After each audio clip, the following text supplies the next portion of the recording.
Thank you, everyone. Good evening. Thank you for joining us. My name is Lily Chi. I am a Maryland State delegate representing District 15 with this beautiful map behind me. I am joined by my District 15 colleagues, Senator Brian Feldman, who will be joining us momentarily, and Delegate Kathleen Dumais, please wave, and Delegate David Fraser Hidalgo. I'm also joined by two presenters tonight. One is Dr. Gilberto Zelaya, representing, he's the Public Information Officer from the Montgomery County Board of Elections, and Diane Hibino, who is co-president of the Montgomery County League of Women Voters. Thank you very much. I also have my county colleague, Council Member Andrew Friesen, who is District 1 Council Member representing part of my District 15, and Council Member Evan Glass will be joining us when he finishes another call. I just want to thank everybody for joining us tonight among many competing events, especially on a Monday night. But I want to also take a moment to thank the event sponsors and partners, CCACC and Dr. Chi-Xiang Li, please wave. The Chinese Culture and Community Service Center, who has been a strong tech supporter and helping spread the word of this event, and also being a strong partner in voter registration and encouraging new communities to vote, as well as Mr. Greg Wims, representing the Victims' Rights Foundation, who is also a co-sponsor and a partner of this event. I have to say that since the pandemic and Black Lives Matter movement, Mr. Greg Wims has been a very strong ally and important conduit, working with me and other members of the Asian American community in facilitating donations and the dialogues to bring the Black and Asian communities together at this very challenging time. So I'm very appreciative of that. And I also want to take a moment to thank my staff team, Lisa Dobbs, Colin Olson, and Susan Yu for their hard work in making this event possible.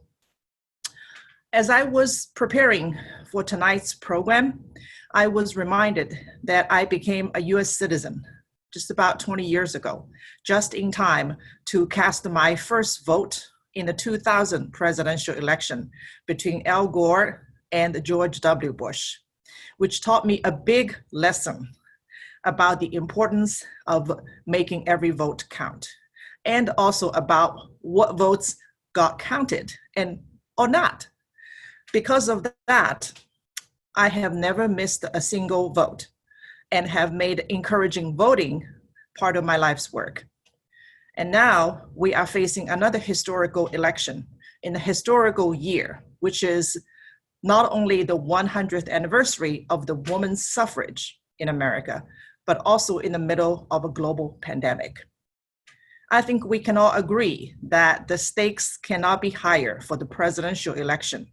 But this election is also about the school board, the circuit court judges, and the 6 ballot questions that many are not paying attention to, but will have significant impact on state budget, on local government representation, and on taxation policies.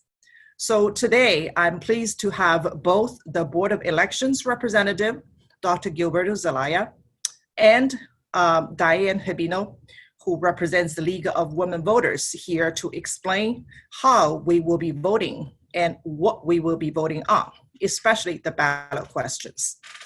Both Gilberto and Diane represent their organizations and do not take any positions in any of the matters discussed tonight. After their presentations, I will ask my state legislator colleagues and my county council colleagues to please comment on some of the ballot questions, because many have questions and confusion about these, especially the local county ones which have alternatives. And finally, we'll save some time for Q&A, and so I hope all my panelists can stay around. Thank you. Now, let me turn to Dr. Gilberto Zelaya. As I understand, you have a presentation, so please walk us through what we need to know in this unusual election year. And I also want to put in a plug for what I call Dr. Z, Dr. Gilberto Zelaya, whom I have known for over a decade and have been working on and off for over a decade in terms of community outreach. And I can attest to his strong commitment to multilingual outreach, and especially outreach to the immigrant and new voters. So thank you very much for joining us tonight. Please take it away. So thank you so much, and thank you, Delegate Chief, for definitely working with us over the last decade as it pertains to access to the franchise. A lot has changed from pre-2018, and a lot has changed from the primary election that we came upon. So I want to make sure that everyone's on the same page. Obviously, some things as it pertains to the ballot drop boxes are still moving and are subject to change. So as of today, 7:42, I'm going to give you the latest and greatest information. So first of all, in order to be part of the franchise, you must be registered to vote. That's extremely critical in this process. It's the first step to exercise your constitutional right to vote. There's multiple ways to register to vote. One of the easiest ways is to text the word vote to 77788. Please note, you must have a Maryland driver's license, permit, or ID to do so. If you don't, you could go to our website, which is 777vote.org. We have applications in English, Spanish, Korean, traditional, and simplified Chinese. That was one of the commitments from Montgomery County. I committed myself, working with Lily. We talked about translating to different languages. We are working with the state to translate in other languages because we recognize that Montgomery County and the state as a whole is extremely diverse, noting that 4 out of the 10 most diverse cities in America are in Montgomery County: Rockville, Gaithersburg, Germantown, and Silver Spring. You could also call our office at our hotline at 240-777-8500, or you could email us at elections@montgomerycountymd.gov, especially if you can print the application. By all means, we will send one to you. You could register in person here at the Board of Elections Monday through Fridays, 8:30 a.m. to 5 p.m., or you could go to your local Motor Vehicles Administration, but please note you must make an appointment. The corresponding numbers are there on the slide, and we will share this information with the organization to also disseminate. And the voter registration deadline is Tuesday, October 13th, and that's a postmark deadline, which means even if you get your registration application postmarked, the envelope, October 13th, if we receive it here at the office on the 14th or 15th of October, we are legally obligated to process that application. By all means, always maintain and update your voter registration record with the Board of Elections. Whether you get married or divorced, you move to a larger home, or you're downsizing, or even if you're moving within the same apartment complex, we need to know. We don't need to know the details, but we need to know that information to keep your voter registration current. Once again, you could text this time the word check to 77788, check to 77788, or the corresponding website or phone number for assistance. And this is an image of the voter lookup. It's a very good tool to have. You can review your voter registration. You can request a duplicate copy of your voter registration card. You can find out where to vote, the status of your absentee or mail-in application, and also you can view your sample ballots. So it's a powerful tool to help you develop a vote plan. If for whatever reason you missed the voter registration deadline, or you're new to Montgomery County and it's after the 13th of October deadline, you could leverage same-day voter registration during early voting and on election day as in person. By all means, bring eligible Maryland driver's license, permit, or ID, or a paycheck, bank statement, utility bill, or other governmental ID with your name and Montgomery County residential address. Also noted for those individuals, the entire process from A to Z, nuts to bolts in Montgomery County, is in English and Spanish. This is as per Section 203 of the 1975 Voter Rights Act, which was amended from the 1965 Voter Rights Act. Montgomery County received their consent decree from the Department of Justice in 2002. And one of the arrangement with the Montgomery County Board of Elections and the Department of Justice was to hire an administrator. Hence, that's when I joined the Montgomery County Board of Elections in 2003. Now, one of the urban myths is that you need to speak the Queen's English to participate in the franchise. That is not true. There are some exceptions to the rule. If you're 50 years of age and been living in the US as a legal resident for 20 years, not necessarily consecutive, but 20 years, or if you're 55 years of age and been living in the US for 15 years as a legal resident, you could bypass the English requirement for the interview process / quiz that they give you, which is about 5 questions regarding US history. So for example, my grandmother, who became a naturalized citizen at 70, did it in Spanish. And actually, I remember I was her interpreter, because back then in the 80s, there weren't that many resources. So there are individuals that don't speak the Queen's English that do have the right to leverage their constitutional right to vote.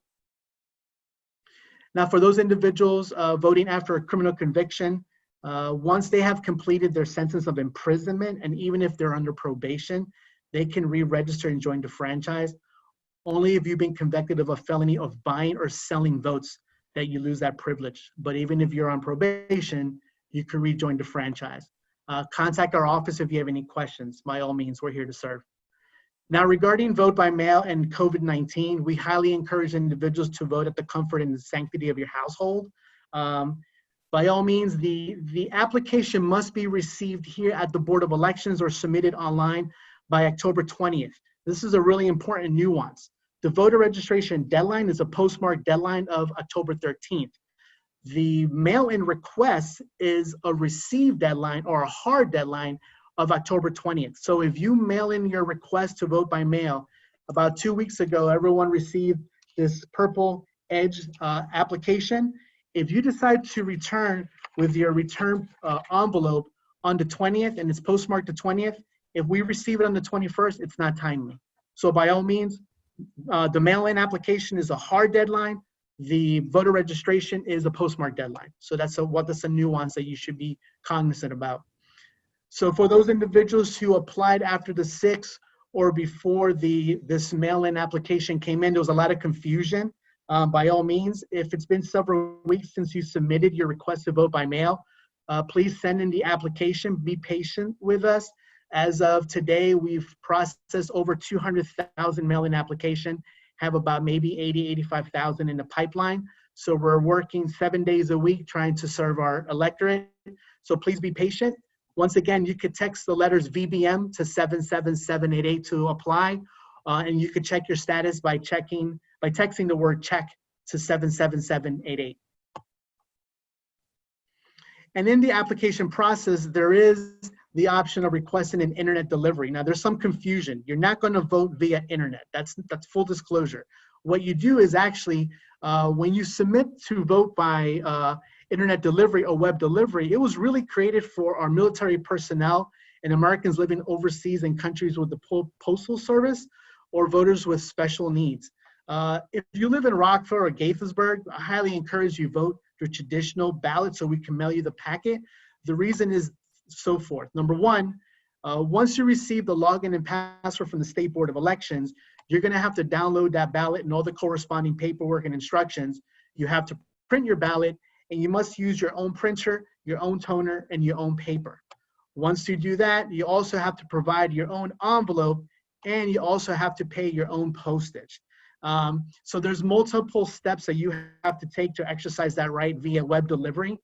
But if you use our system, then we will send you a packet. The other issue is that there's some administrative burden on our end during the canvass, because then we need to duplicate that 8.5 by 11 sheet of paper that you printed at home, because that sheet of paper will not scan in our high velocity scanners. So right now we have about 29,000 web delivery requests. And I can tell you personally that the packets that everyone is working on, the vast majority of these individuals live in Montgomery County. They're not even overseas. By all means, please, if you can, resubmit a request so we can minimize the 29,000 web delivery requests we've had so far. However, if you're a special needs voter, military, overseas, by all means, leverage it as intended. Once you request the mail-in preferred version of the mail-in packet, we will provide you with a return envelope. We will pay postage. If you look at the official election seal, that third image, it expedites once those sorters in the post office scans that logo. And also we will give you the official ballots. So it's one less step in the canvas and reduces the need for us to duplicate. And please make sure you sign your voter authority on the return envelope. And a quick note, in the primary, there were concerns that that envelope didn't have a privacy screen. It will for the general election. I was unable to secure an image, but I'm verbalizing that it's going to have a little privacy screen, but you need to sign that before you seal your envelope. Make a vote plan, make a vote plan. In the primary, we only had 7 ballot drop boxes. Now we have 50. Okay, so you have a multitude of opportunities. We have these locations listed on our website. We actually added 6 more additional locations to expand the net to provide voters an opportunity. So mind you, in the primary, we only had 7. Now we have 50. So please make a vote plan. And also review your sample ballot, which will come out towards the end of September. We'll include all of the information that you will need to make that vote plan. At each corresponding early voting center and vote center, and we have additional locations beyond those, we will have a ballot drop box. They're secure. They're under 24-hour surveillance. We are working in coordination with the authorities, whether it's the county police or a corresponding municipality. And we have bipartisan staff, 1 Republican, 1 Democrat, or 1 Democrat, 1 unaffiliated, emptying in those ballot drop boxes twice a day. And if we see that we need to visit or revisit those corresponding ballot drop boxes, we will do so. What's important, this is rain or shine, including on Sundays. And we have to, when we send, there's a whole protocol behind it. It's not just opening the box. There are tamper tape and seals that we add to each of those corresponding ballot drop boxes. They are documented, both bipartisan teams. There's a process, an SOP, a standard operating procedures that they would follow. At any time, if they see any tampering of said boxes, they will contact the office. And then once they empty out those bins, then they will reseat another tamper tape, seals, and tags to the corresponding ballot drop box. So they are secure by all means under 24-hour surveillance, and we have a mechanism to secure your ballot.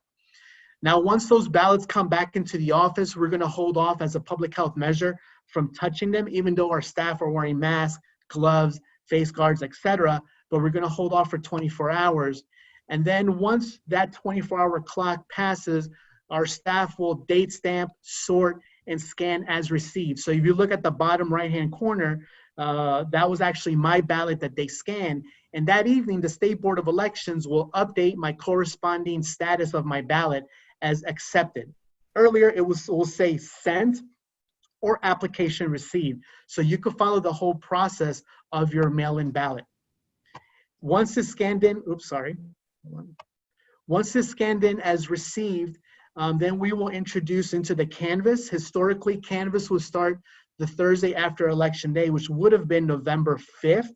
But because of the vast amount of mail-in ballots, we will start canvassing on the 1st of October.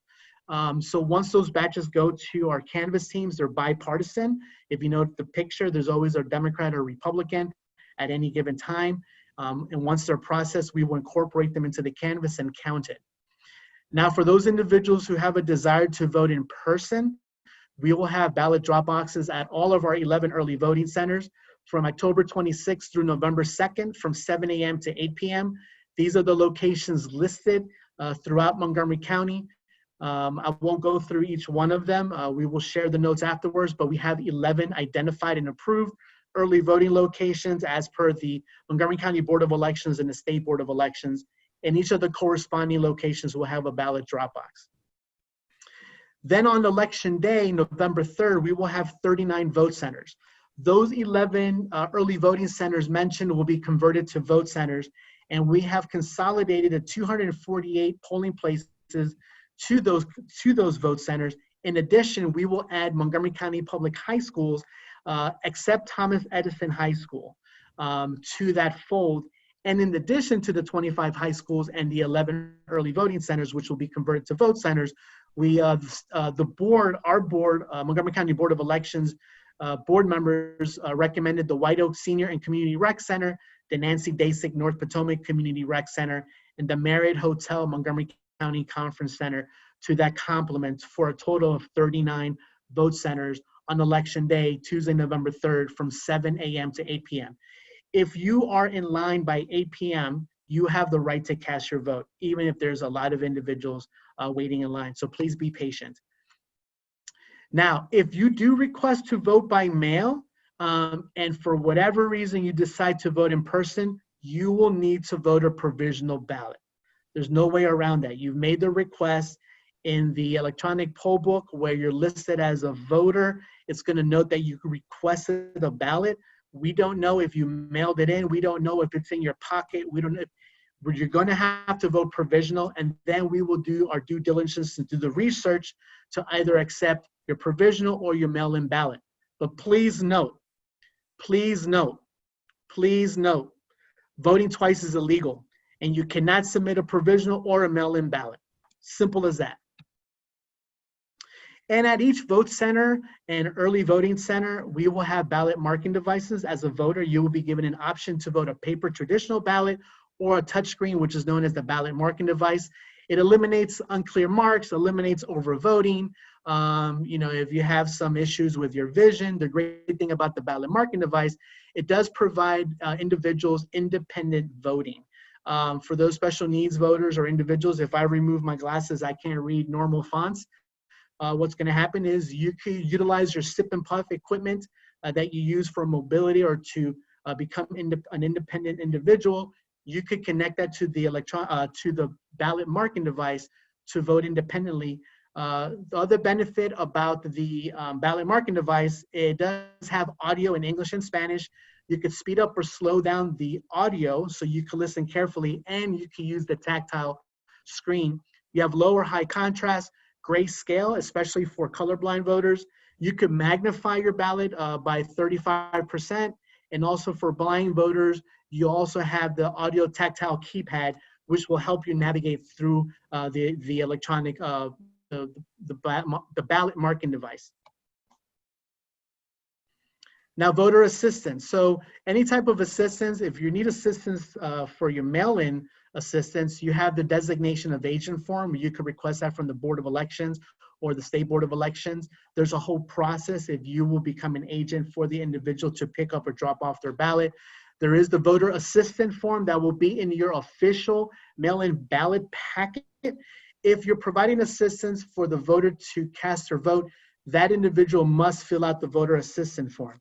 It cannot be a manager at your office. It cannot be a candidate appearing on the ballot. It cannot be a treasurer for said candidate, but it could be a loved one, a friend, a neighbor. That individual does not need to be a U.S. citizen, does not need to be an adult, especially if English or Spanish is not your native language. You need assistance in Mandarin or Hindi, and you find someone that could assist to read the material and translate, interpret for you, by all means, but make sure that individual and the voter fills out the voter assistance form and includes it in your packet, and you sign the oath before you seal it.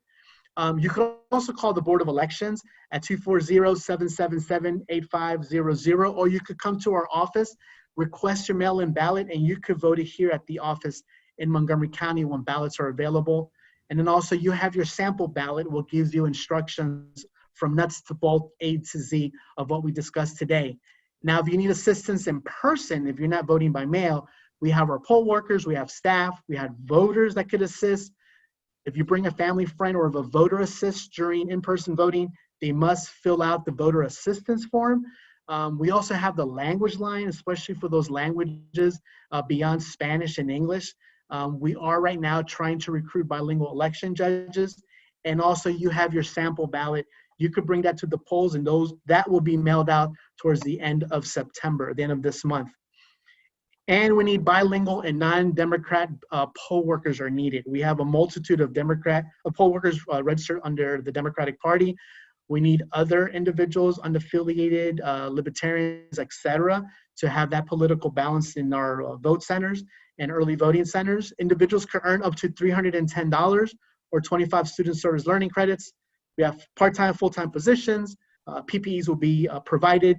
You could text the word SERVE to 77788. You must be a citizen. You must be at least 16 years of age. and you definitely must be registered to vote. So thank you so much. There's a lot of information. I will share this with the organization. By all means, we're here to serve, and I do encourage you to make a vote plan and vote once, please. If you're voting by mail, vote by mail. If you're doing it in person, be patient because we will try our best to serve. And we're limited to the number of people inside the vote centers and early voting centers.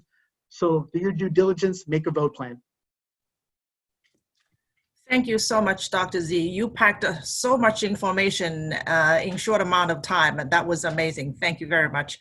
And I jotted down quite a few notes, but I think the easiest way to remember is to text to 77788 if you want to have a quick way to request the vote by mail. Just text the VBM, or if you want to check the status, text to the same thing, 77788 by texting the word check, right? Mm-hmm. And if you want to sign up to be election judge, you text to the same number, but just putting the word serve. So that is a magic number that we need to remember. Okay. Yes, and also quickly, because census is almost over, we expanded and we added the text word census. So you can submit your census responses, and in Spanish, it's censo. So I'm going to add that onto the chat right now. Very good. Thank you so much. And we'll probably circle back to you when we have questions.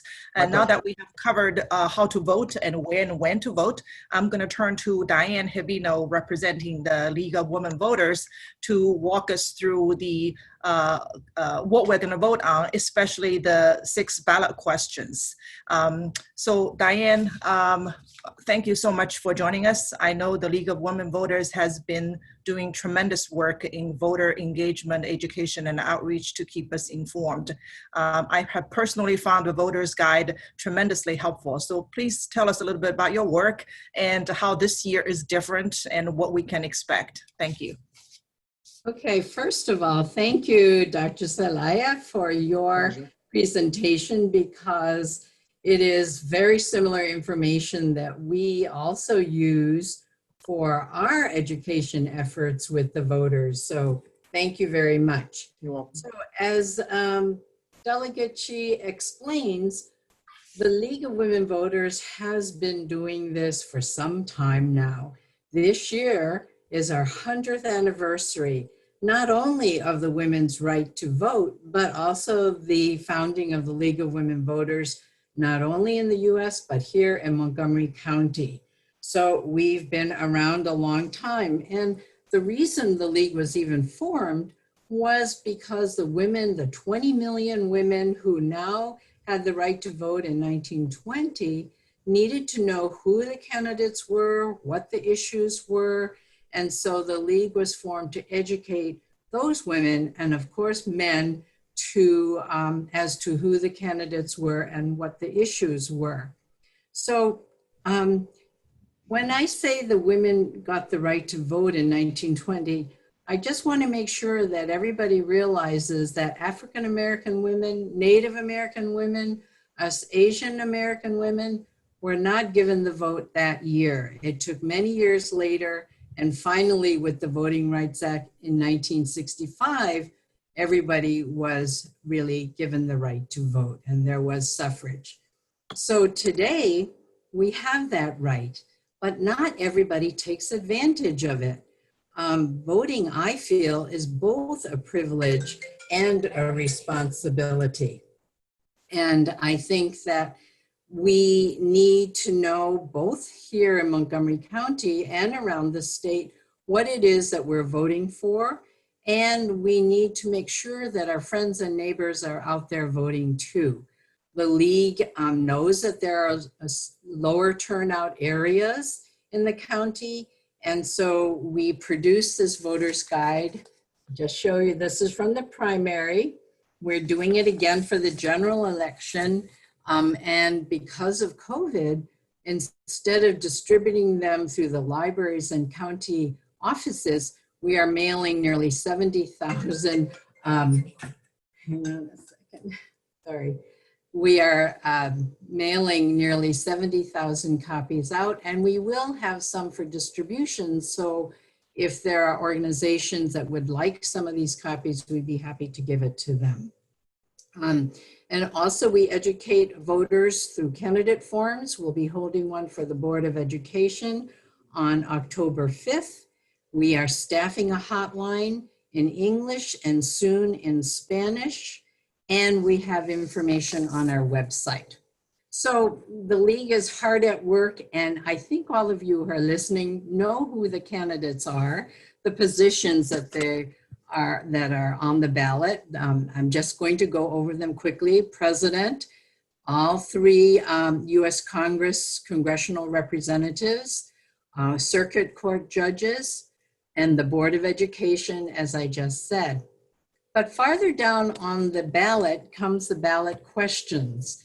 And that's what I'm going to talk about in the next, maybe 10, 15 minutes. The ballot questions come to every voter, and it is worth it for the voters to find out what the questions are about and make a choice. You can vote either yes or no. The first two ballot questions involve the state constitution and amendments to the state of Maryland Constitution that our General Assembly legislature voted for our consideration in the November election. Sometimes when people read the text, it's very legalese, but it's important because that text becomes law when voters approve them. And so when you vote yes, you're going to be voting for a change. If you vote no, you vote for things to remain as they are. So questions 1 and 2 are from the state. Question 1 talks about the General Assembly being able to increase, decrease, or add items to the state budget, but it is not to exceed the total proposed budget by the governor. In other words, the state budget is always the balanced budget. However, currently, the legislature can only cut the budget. It cannot add new items or change items from one agency to another, and it is limited that way. So the reason for this amendment is because Maryland's legislature has less fiscal power than any other state legislature in the country. The governor has much more power this way. And people feel that if the General Assembly has more ability to change and move around some of these items and to increase and decrease the line items, the public would be more interested in speaking with their legislators and talk about maybe some of the issues they're involved with. The key here is that this new legislation would not take effect until after the current governor is out of office, not until fiscal year 2024. This has been tried over the decades, really, to pass in the legislature and has not been successful, but this time, because of the timing of it, people in favor think it might pass. However, those who are against it say maybe that would give too much power to the legislators and maybe make issues that go against the governor's wishes. And it might take longer to pass the budget because there's more wiggle room in it. And it also says those against it say that maybe legislators would be more concerned about their own constituents' needs and not look at the statewide needs as the governor would do. So a vote for this would amend the Constitution, give the General Assembly legislature more power and more wiggle room to work within the fixed budget, the proposed budget, and a vote against it would keep it the same. Okay, question number 2 is regarding gaming. And it says it would expand commercial gaming to include sports and events betting, and that the revenues would go to education. So I think all of you know that has been the lottery. There has been approval for video terminal gaming, which are slot machines, and more recently, table games were also approved in casinos.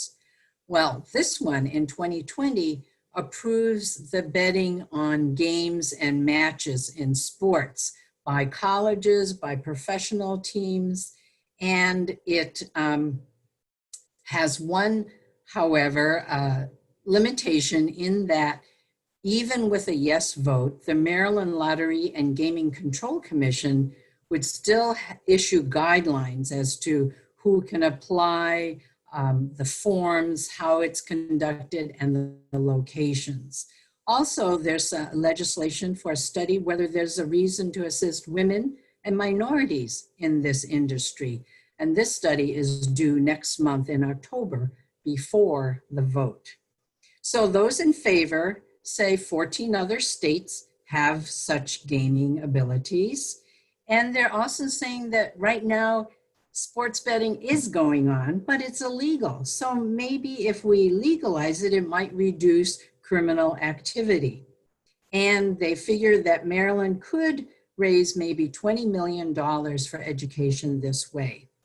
However, a couple of arguments against it says that Maryland already has lottery and slots and table games. Why should we increase the amount of gambling that maybe it would induce more addiction to gambling, or maybe people who can't afford to really gamble would be given too much opportunity. Others say that most of the revenue goes to the gambling industry, and right now only about 20% goes to the state.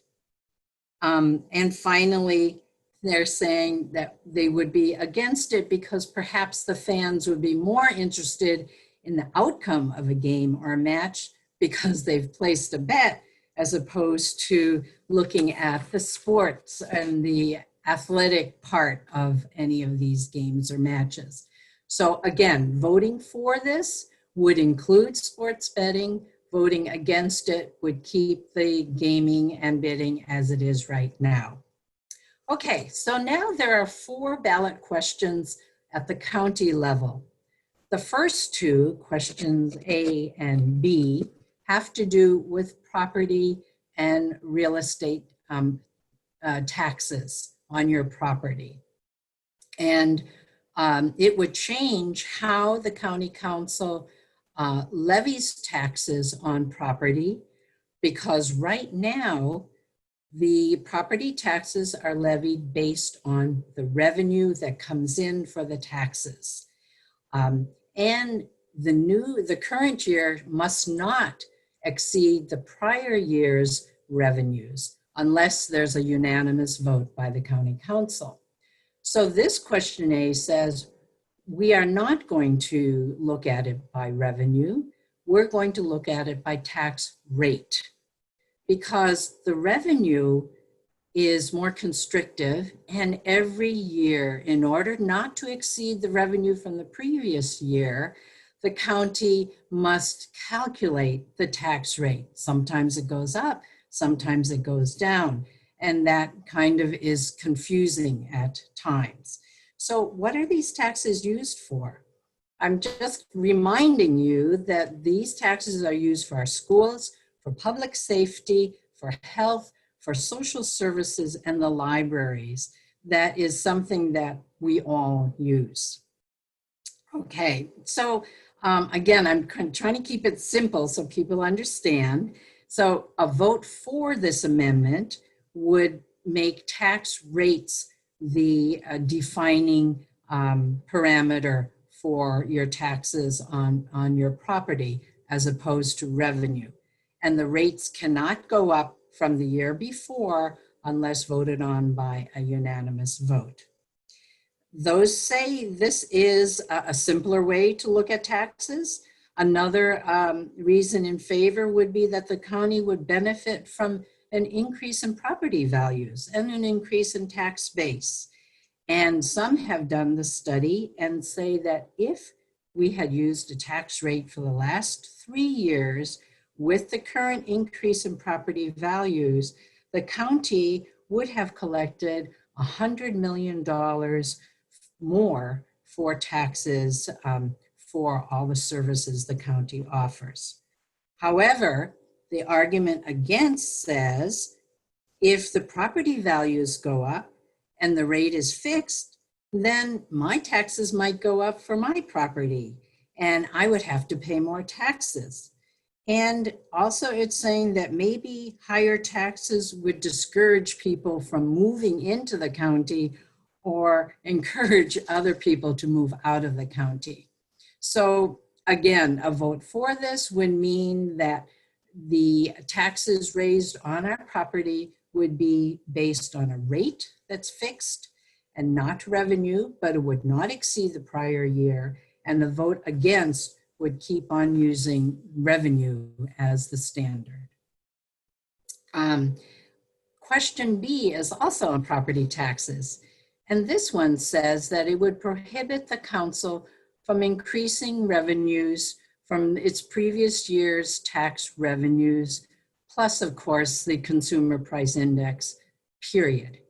It does not say it can be increased by unanimous vote.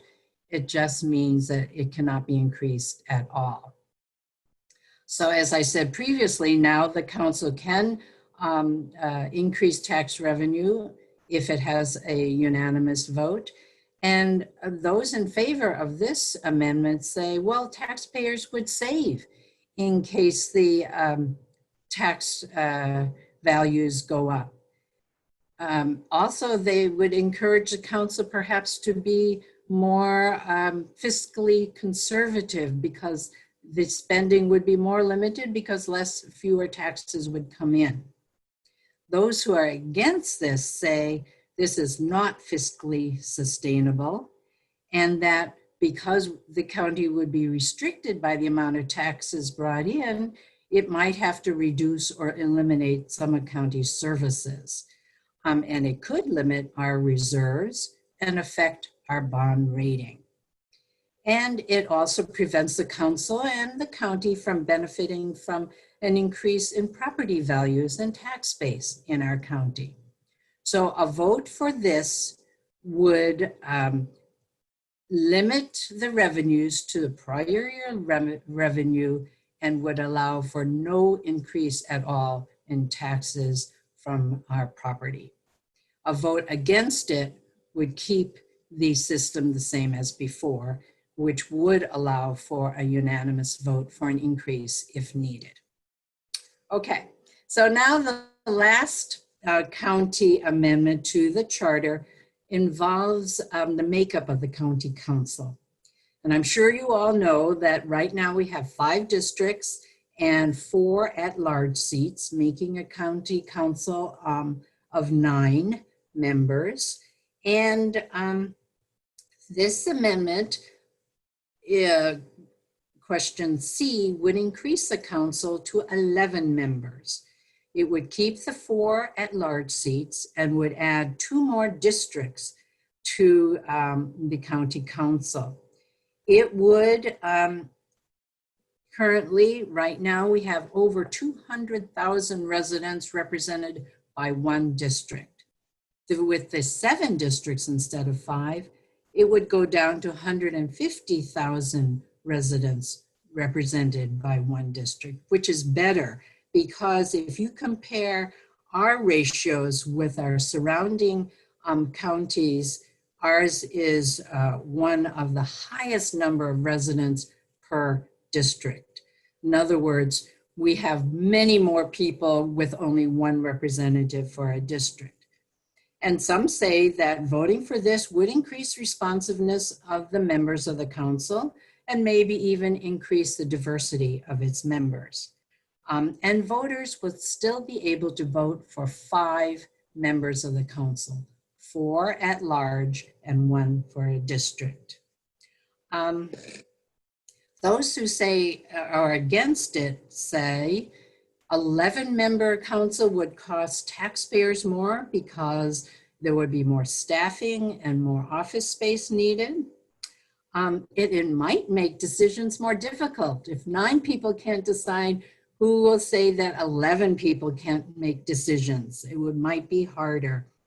And currently, if you look at the current and recent history, all 4 of the at-large members of the county council come from Down County. So people are saying this doesn't appear to be fair because of the kind of lopsided representation in the county. Okay, so 4 would be to increase the county council members to 11, and against would leave it the same as it is now at 9, 5 districts and 4 at large. Finally, the last question, question D, says it would change the composition of the council to 9 districts. It would not increase the number of council members. It would still stay at 9, but it would eliminate the at-large seats. So what does this mean? It means that only 116,000 residents would be represented by 1 member, which puts it in a much better ratio. And the supporters are saying this law has not changed in 30 years. And Montgomery County has certainly grown by a lot. We are over 1 million residents right now.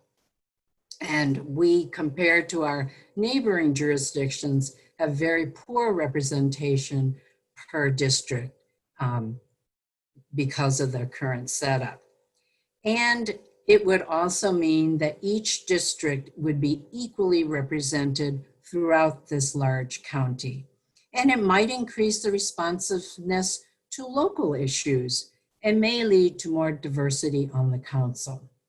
However, those against say, oh, this might reduce voter representation because you can only vote for 1 person as opposed to 5 currently. And it could lead to local issues that are just important to part of the county versus looking at overall county issues from a broader viewpoint. So again, a vote in favor of this would change the council districts to 9 individual districts, the county makeup, I should say, to 9 districts, and a vote against this would keep the same makeup of 5 districts and 4 at-large seats. So those are the ballot questions in less than 15 minutes. I'm hoping everybody would take a second to look at these ballot questions, use our voter's guide, which will explain what I just said, and make sure you vote all the way down the ballot. And I know there are several people tonight who have specific issues about these ballot questions, but my job as the League of Women Voters is to show our nonpartisanship, our neutrality, and show both sides of the issue so that voters are better prepared to vote either by mail, as Gilberto says, or early from October 26th, or on Election Day on November 3rd. Thank you. Thank you so much, Diane. You did a great job explaining each of the ballot questions, especially those with both sides. So I very much appreciate your time and effort, especially League of Women Voters year-round work in engaging voters. We have made some slight changes to our original program since we first promoted it a couple of weeks ago, because I have asked my district colleagues to join me since we started conceiving the program. Initially, I was focusing on the county level ballots. And then I realized there are also state level ballot questions. And I have very seasoned legislators from my district. So I asked them if they would like to join me and comment on those. So I would like to start with my Senator, Brian Feldman, who I introduced at the beginning of the program, but he just joined us. He joined us since we started. So Brian, Senator Feldman, please take it away. Okay, thanks. Question 1, please. Yes, well, first let me thank Delegate Chi for hosting the webinar and for the great presenters we have tonight. I think we got an all-star panel, but let me jump into it. I'm gonna just briefly, I'm not gonna be like Diane, I'm not nonpartisan, okay? I have a strong view on question 1 will be what I talk about. Diane did a decent job, a good job of outlining what it's about. It has to do with the state budget. And I would urge you, for those of you who may read Maryland Matters, so today, a gentleman by the name of Warren Deschanel, who was the longtime fiscal analyst for the General Assembly, he actually did a op-ed piece in today's Maryland Matters, outlining sort of the arguments, and I think Warren did a fantastic job. So I would urge everybody on the call to take a look at that piece in today's Maryland Matters. But here in a nutshell, if I could boil it down, so as Diane mentioned, Maryland's governor does have more budgetary power than any governor in the United States when it comes to operating budgets. And so it's long overdue in terms of finally having an opportunity in our state to balance that out and give our legislature the same budgetary authority that exists in 49 other states, plus the United States Congress. It allows us to set priorities, whether it's education, environment, whatever. So I think that's really important. And let me just make that the point that this is not partisan in the sense of Republican, Democrat. We've had everybody from former Senator Rich Madaleno, who now works with Council Members Glass and Friedson. He was a sponsor of a bill to put this on a ballot.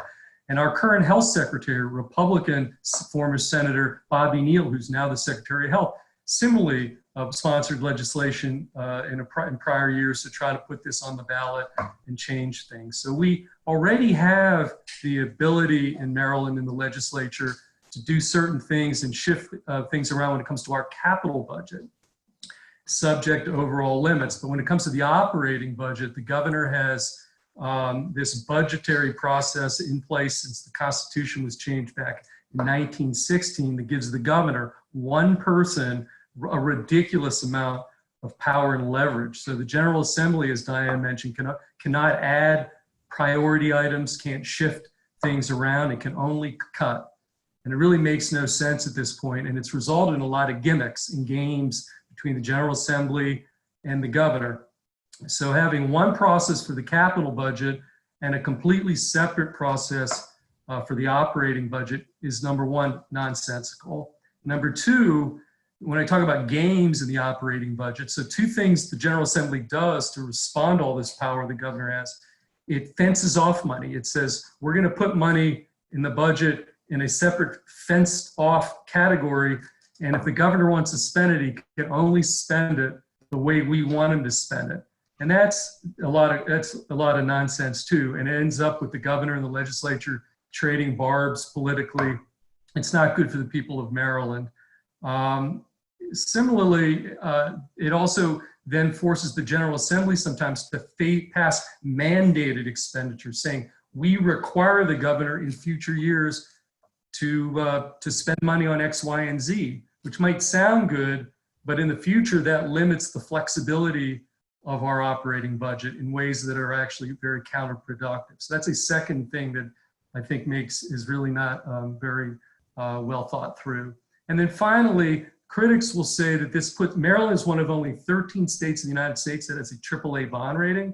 And some of the critics say that this will put at risk Maryland's very coveted AAA bond rating. The fact is, we're one of 13. The other 12 states have the same system that we're trying to get to, where the legislature has the flexibility that we're seeking here. So that's a total red herring. It's not impacted the other 12 states in their AAA bond rating. And again, let me finally reiterate the fact that this is not partisan in any way from a political party standpoint. Not only, as I mentioned, we've had sponsors from both parties of this very measure, but as Diane mentioned, we specifically put in there that this will not take effect until the current governor, Larry Hogan, is even out of office. So it's not about Governor Hogan, it's not about being a Republican or Democrat, but it's about what makes sense, big picture, again, putting us in the same posture as 49 other states in the US Congress. So with all that, let me just say, I would strongly urge everybody on this call to vote yes on question number 1. Thank you, Senator Feldman. I'm going to turn to my district delegate colleague, David Fraser Hidalgo, to please comment on question 2, which is also a state ballot question on sports betting. Thank you. Thank you, Delegate Chi, and thank you again, exactly what Senator Feldman said, for putting this all together. Dan, you did a great job, and so following my senator, I'm going to do the same thing for sports betting. So we do have a variety of kinds of betting already in the state of Maryland, and from a bipartisan perspective, this was bipartisan vote in the House. Only 3 delegates voted against it out of the 141 delegates, and it was completely unanimous in the Senate. So essentially, what voting for this referendum would do would be to allow sports betting, and that would generate estimates between $20 and $40 million of revenue to the trust, to the education trust, of which we normally have about $150 million in it annually due to other kinds of gambling. But because of COVID, we have, I think, almost nothing in there now. So it is vitally important that we generate some revenue for the fact that our kids still need to go to school. This is all going to be in an education trust. So it's in a lockbox. It can't be spent for other things. And I want to remind everyone that doesn't know, this is already going on in all the neighboring jurisdictions around Maryland. So our citizens, our folks are going into DC, or they're going over state lines to do this anyway. So this is just a missed opportunity for us to capture some revenue and to help our state, and to help our kids, and to help fund the education that we have for our kids. We've put forward the Blueprint for Maryland last year, which is basically our recommendations from the Kirwan Commission, and this would again support all of that. And as I said, it's estimated between $20 and $40 million, which as most of you know, there are just massive holes in the budget at this point. So anywhere that we can get some money would be advantageous for the state of Maryland. And so why we should give it to other neighboring jurisdictions is really the big question. As some people may ask, what this means or how secure this will be, you have to be 21 in order to take advantage of this. It does also go to the Gaming Commission to set all the rules and boundaries and issue licenses. So this is not a carte blanche, wide open. This will be controlled, and the experts that have done up the gaming already will continue to all this does is allow them to figure out the best way, set the rules, set the parameters, issue permits to make sure this is done in a responsible manner. Thank you. So I urge you to vote for it. Thank you very much. I'm going to ask my district delegate, Kathleen Dumais, to please briefly comment on the circuit court judges situation, which is also confusing to some people this year. Thank you. And again, it was wonderful that you put all of this together. Every election that we tend to have, there are usually some circuit court judges that are on the ballot. And our circuit court judges are the only judges, and we have several different levels. There are appellate level judges, district court level, and then circuit in the middle, that actually have to run for an election. What happens is they are appointed by the governor after a long process where they submit an application that has over 40 questions, that goes through their entire professional and personal history, and then they go through a series of interviews with all of the bar associations, the Maryland State Bar, the Montgomery County Bar, the J. Franklin Bourne Bar, which is the African American Bar, the Monumental Bar, which is a bar in Baltimore City, that is an African American bar, women's bar, Hispanic bar. So they are vetted, so to speak. There are 5 positions, or 5 people running in this election for 2020. 4 are currently sitting judges. 1 is challenging. Our Constitution allows any attorney who is in good standing, that is over the age of 30 and has lived in Maryland for at least 5 years, to pay $50 or whatever the filing fee is and run to be elected as a judge. I am simply advocating that you vote for, and it's from personal experience, as some of you may know, I'm a practicing attorney in Montgomery County and have been for over 30 years. I appear before these circuit court judges all the time, and the 4 sitting judges, Judge Boynton, Judge B.B. Berry, Judge Chris Fogelman, and Judge Michael McCullough, went through that process, their names were submitted to the governor. That's a whole nother level of review, and were then appointed to serve on the bench. And as part of full disclosure, one of the judges, Mike McCullough, happens to be a former law partner of mine, but I've known Mike since I started practicing in 1989, and I can't think of anyone who was more qualified to serve as a member of our bench. So certainly, just as with all candidates, the League of Women Voters will in fact include something on each of the 5 candidates.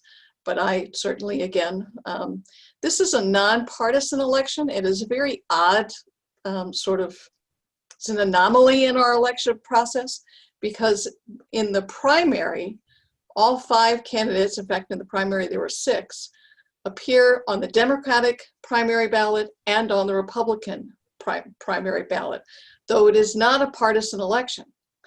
If all 4 of the sitting judges had won in both primaries, then they don't even have to appear on the general election ballot.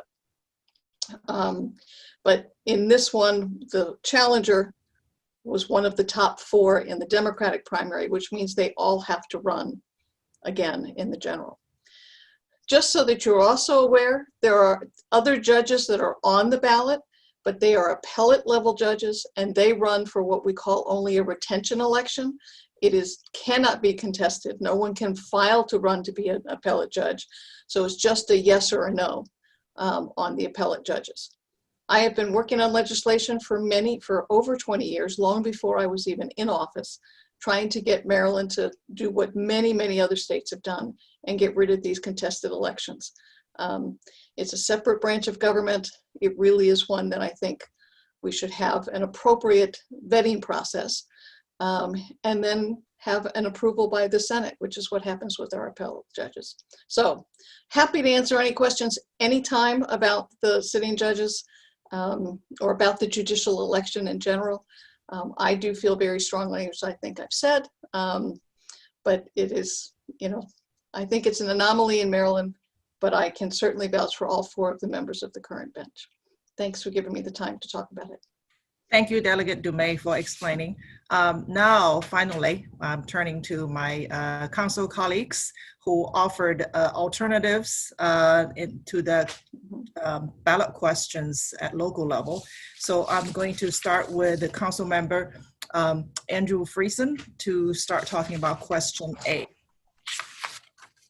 Well, thank you, Delegate Chi. I really appreciate you putting this together. It's really important. And Diane, thank you for the yeoman's work to try to explain all of these different things. It's very confusing. And Delegate Dumais, I think might have been the only other person drawing the short straw trying to explain judges running for election. I get to explain tax policy on the ballot, which is not the easiest thing to do, but I will try my best here. But it's great to join everybody. And just say I get to represent a piece of District 15, and I grew up in District 15. My parents, the house I grew up in is still in District 15, so it's great to be able to share a district in the place where I grew up. But really, questions A and B are really a question about whether or not county government can grow a modern economy and can really provide the infrastructure that services and residents deserve and that our community expects. Currently, as you heard, the county employs a very confusing and very non-traditional formula to set the annual property tax rate. It's not based on the rate you pay, it's based on the total revenue that the county is able to collect, and then we back into the rate that each of us pays. It's really backwards. The formula is based on prior year collections and broad economic factors that have really nothing to do with anything that we do at the county level, including inflation. That artificially limits the county from receiving the full benefits of improving economic growth and benefiting from greater economic activity. In other words, you always hear people say we're going to grow the tax base with a thriving private sector economy so we don't have to raise tax rates. Montgomery County's system doesn't work that way. Growing the tax base doesn't grow the revenue to keep up and improve upon the quality of life and the services that we talk about. And it really, in the current system, creates a recurring pressure actually to then raise taxes, which is what we've seen at various points over the years. It creates a boiling point that builds up over time, and eventually the well breaks, which is not a good system. And the tax rates change year over year based on these arbitrary factors like inflation. But also, by not receiving the full benefits of economic growth in our local economy, we aren't encouraged really to focus on it. And as a result, everybody loses. Businesses lose, residents lose, and the county loses. It is a perverse disincentive. And so if you're frustrated about crowded schools and a lack of transportation improvements, an economy that isn't really growing as fast or as much as we would like, the last thing we should be doing is doubling down on a status quo backwards tax policy that isn't working. That's what question B does. That's what Robin Ficker has proposed by taking this current system with this artificial cap and making it completely inflexible and absolutely permanent, turning a really bad policy into a completely catastrophic one. If passed, Mr. Ficker's proposal, question B, would risk our financial solvency. And although this has been used in other cases, like with the state question, as you heard Senator Feldman talk about, it is real at the county level that it would likely risk the county's AAA bond rating, which helps us build schools and fund needed transportation projects. It doesn't promote a thriving economy, as some might suggest. It actually discourages the very economic growth we need to invest in infrastructure and address school overcrowding in a fiscally responsible way. And that is the absolute worst choice at the worst possible time, threatening our ability to keep up with a crisis like the one that we are in today, and like ones that we very well may be at certain points in the future. We should have a policy that keeps tax rates stable, which is what question A does. That makes it very difficult. 9 members of the county council needing to unanimously vote to increase taxes, very difficult, one of the most difficult standards that exists anywhere in the country. But to have the ability to weather a storm and to be able to be fiscally responsible, there's a difference between fiscal responsibility and fiscal insanity. Question A is about fiscal responsibility. Question B is really fiscal insanity. And I am of the belief that the status quo isn't working. I don't agree with the Washington Post on that. There was a question about the Washington Post. But the answer to a status quo that isn't working as well as we would like it to isn't to double down on a policy that isn't working. It's to change it to something that's more rational, makes more sense, and aligns all of our interests together. Question A, it's simple, as tax policy should be. Your property tax rate will stay exactly the same as your rate was this year, next year, unless all members of the county council vote unanimously to increase it. No complicated formulas, no need for a PhD in economic theory to calculate it, no need for a lobbyist or a tax lawyer. A cap on the rate we pay, not on the revenue the county is legally allowed to receive.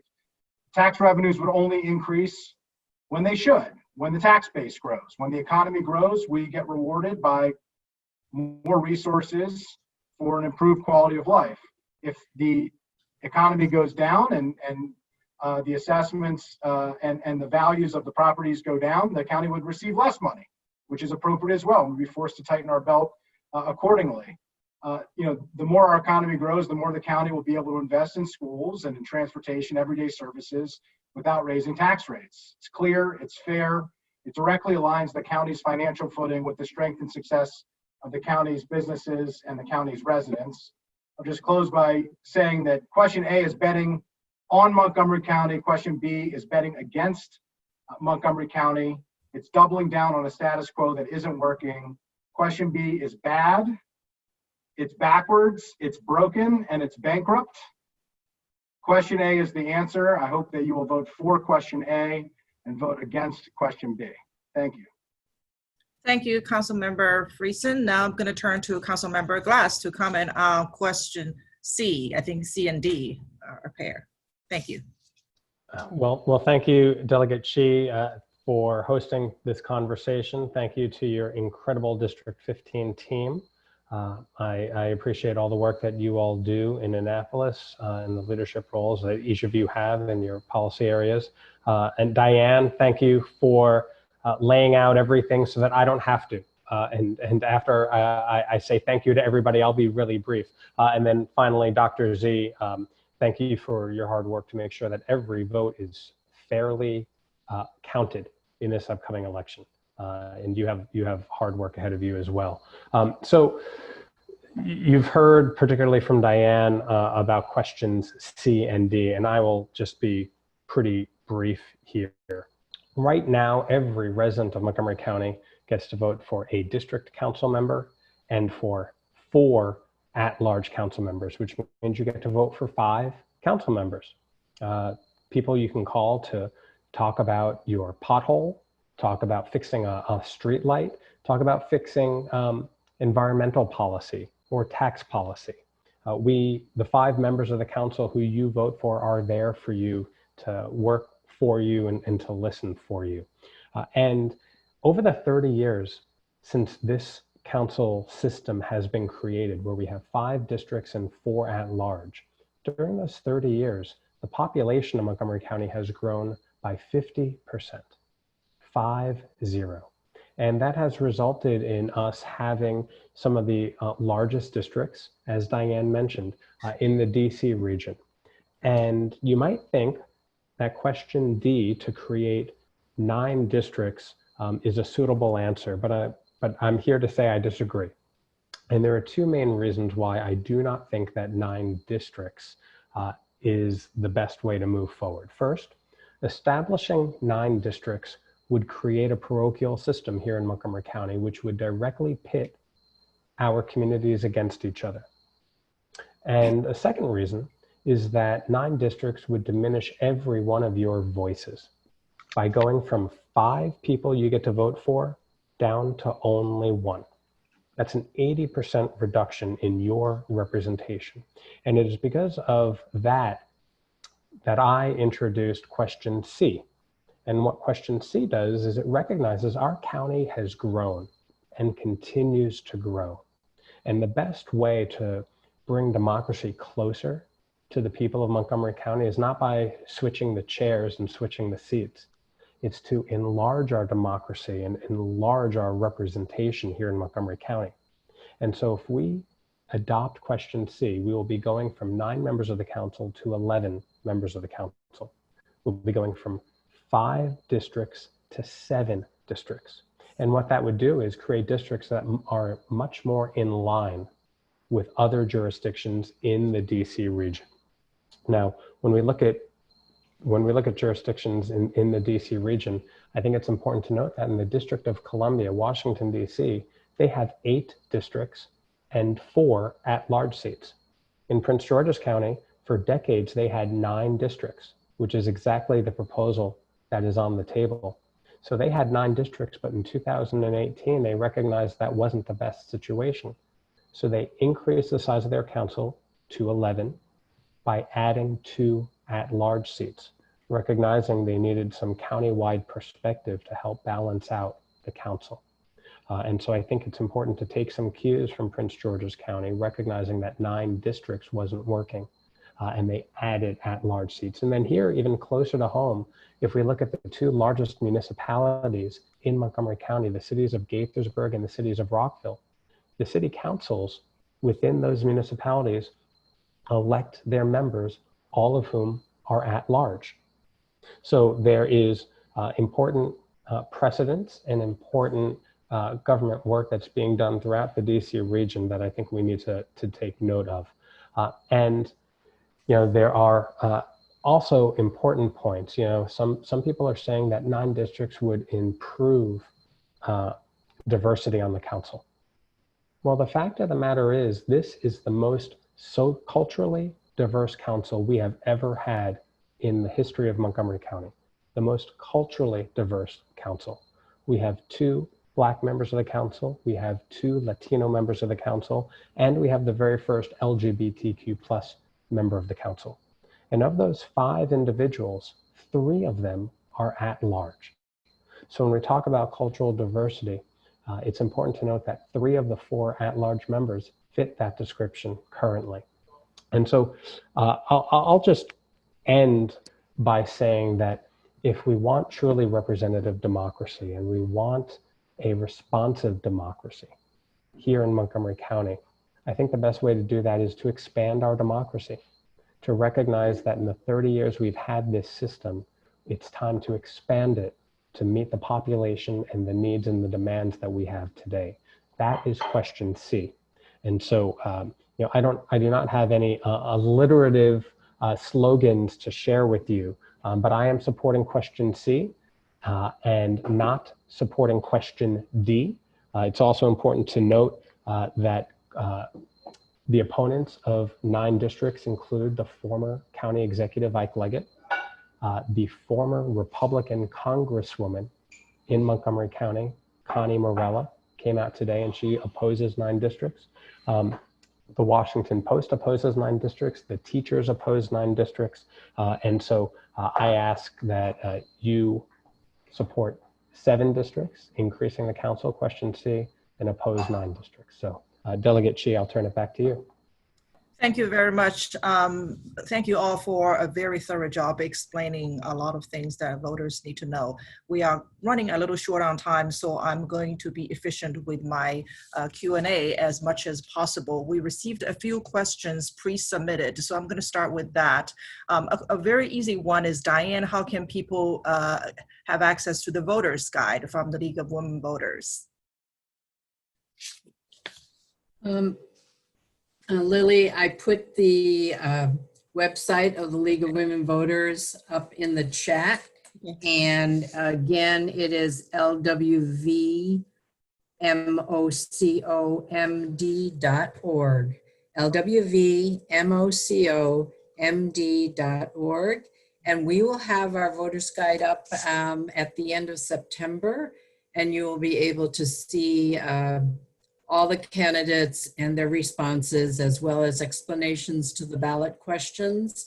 And the other thing I just want to say is, I had not mentioned it, there's vote411.org.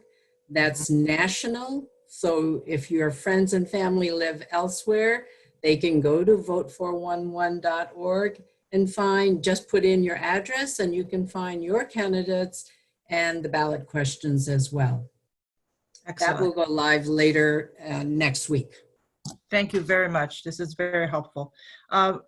Dr. Z, a couple of questions for you. One is, does Maryland check signatures for the mail-in ballots?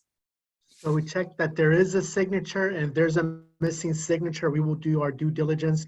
Number one, to look up the voter record, to contact the individual by email or via telephone, and we will try our best for that individual to come to the Board of Elections so they could add their John Hancock to their ballot, so we could incorporate it into the canvas. Okay. Another question is, why is Maryland's early voting only 8 days compared to some other states? As this person was asking, actually, that person said some other states have like 3 weeks of early voting, especially during the pandemic when people want to go earlier when the crowd is smaller. Can you explain that? So historically, our early voting would have taken place from a Thursday to a Thursday before the onset of early election day. So under Governor Hogan's proclamation, moved said date via the State Board of Elections from Monday through Monday, which is the 26th of October to the 2nd of November. Now, I am not expanding early voting as other states. That's above my grade. So the individuals on this webinar, they're the appropriate individuals to answer that or to expand it down the line. So it's your job, guys. So it's a state legislator's consideration. All right, so I have a couple more questions. Let me deal with the easy one, which is, will this session be recorded? Yes, it has been recorded, and we will send you the link if we have your email. In other words, if you pre-registered. We will also be happy to send you Dr. Z's presentation. I had his word ahead of time, so you did not have to take notes. I hope you didn't have to. I have a question for Councilmember Andrew Friesen, pre-submitted, which is, it says, I would like to ask Councilmember Friesen's response to the Washington Post editorial. You kind of already alluded to that. You said you disagree. So let me add to that. Let's say both A and B failed. Would you feel so strongly as to reintroduce it next time? Yeah, I think that the revenue cap is a really bad tax policy. I think no matter what, we should eliminate the revenue cap and have stability for taxpayers. We're proposing not just something that can beat the Ficker Amendment. That is how the Washington Post framed it. I don't think that was accurate. We're proposing a better alternative to the status quo, which I also am very hopeful will beat the proposal by Robin Ficker, which doubles down on a policy that is, by its nature inherently broken. So yes, the answer is yes. Now, question B's danger to the county is worse than anything else, but the ability to take a bad policy and turn it into a good policy is a historic opportunity for us that's available on this ballot to finally get out of a system that has been holding back this county for 30 years and would allow us to move forward. That problem was only going to get worse because it was glossed over by the type of development that we used to have, where we used to build greenfield development, and there are bizarre exemptions in the current system that were designed for 30 years ago. Those exemptions today don't work because the type of development that we tend to have is redeveloping existing development, because we don't have a lot of farms that we are taking out and turning into subdivisions. So yes, I think we need to fix our tax policy. We have a chance to do it. And we also need to make sure that we beat the Ficker Amendment, which would be catastrophic to the county's fiscal future. Thank you. What about you, Councilmember Evan Glass? What if both of the measures you talked about fail? Yeah, so in brief, before ever becoming a Montgomery County Council member, I believed that we needed to expand the council. And I talked about that on the campaign trail as a candidate for the county council. So this is not in any way, shouldn't be construed as an incumbency protection program. This is good public policy to reflect the growth that Montgomery County has incurred over the last 30 years. Thank you. So are you saying you are understanding of some communities' concerns? They feel that they are not being adequately represented, but you just disagree with the solution? Absolutely. And I think the way you framed it is really important. Under question C and D, we will be expanding representation, or actually, let me take that back. C expands representation. D just changes the chairs and the positions on the council. And so either way, the districts would be smaller, but only under C do you still get to vote for 5 members of the council. Thank you. My last question is for Delegate Dumais. You mentioned 4 sitting judges who are running, and there was a question asking, we did not mention the other, there's at least one other candidate who won the Democratic primary, I think. Right. So you mentioned that. So and again, this is such an anomaly and such a weird way to do it, but it is if it's the top 4 vote getters in each of the primaries that then go on to the general.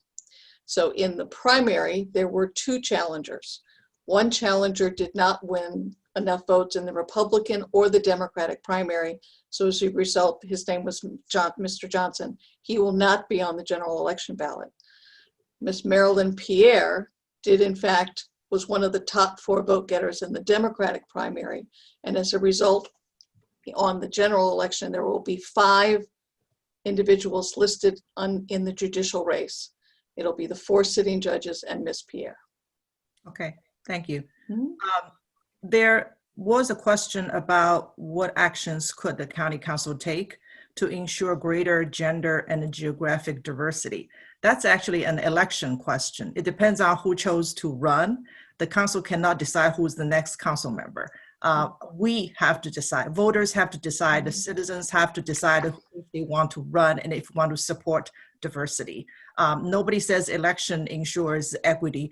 Absolutely. You have to participate. As I say, democracy favors those who participate. It's not by assignment. So you have to choose. There is no higher power. Like in the country I came from, there was no higher power to assign you. You have to choose to vote, to participate. That's the only way to make sure your voice is heard. That's the only way to make sure we have diversity. So I want to make a final comment, which is today I made a point of wearing a special scarf, which is identical to Diane's. It says vote, vote, vote, vote. No matter who you vote or what you vote on, please vote. This is American privilege. We should never take for granted. So I want to finally take a moment to thank all of my panelists, my colleagues, and my hardworking colleagues, including Diane representing League of Women Voters, Dr. Gilberto Zelaya for taking the time to reach out to so many voters doing the hard work, and you have more hard work ahead of you. As I said, this presentation and discussion was all recorded. So if we have your email, we'll send to you the presentation and the recording link. But also if you would like to sign up for any of the elected officials newsletters, you can easily find us. And for my office, it's lily.qi, it's pronounced the chi, qi at house.state.md.us, and let us know how we can help you. Please remember to vote on November 3rd or earlier. Thank you and good night.